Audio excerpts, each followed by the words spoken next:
Welcome to Milwaukee Authors. Today we have with us a Milwaukee author, Paul Salsini.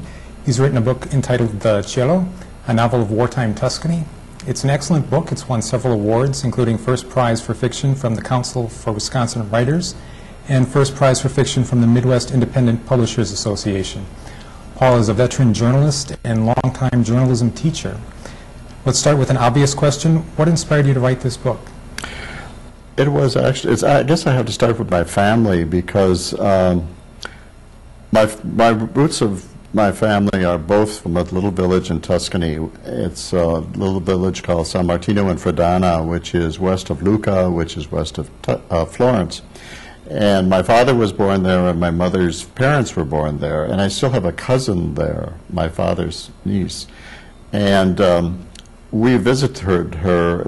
I visited her for the first time in 1985, and at that point, she took me up a great big winding hill to a rundown farmhouse, and she said, "That's where your grandfather once lived. He was a tenant farmer. He didn't own it, but that's where he lived." And over the years, when I visited her several times, I saw the farmhouse falling down, and then in recent years, it had suddenly been restored because another couple had purchased it and had turned it into one of those ubiquitous farmhouses you can rent in Tuscany.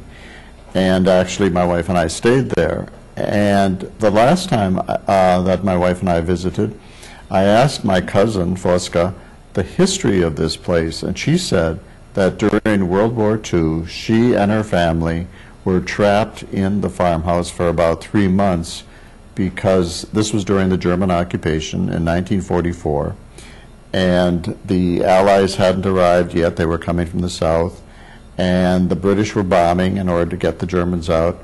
So it was a very tense and terrible situation. So a lot of people were fleeing to farmhouses, to caves, to the forests, from the villages to any place for safety.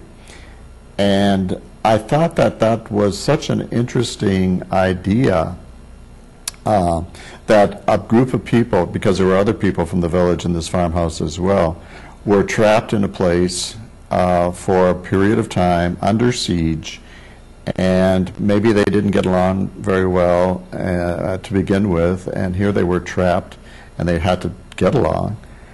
And I thought, as I said, I thought that would be an interesting idea for a story. And that's what inspired the whole thing.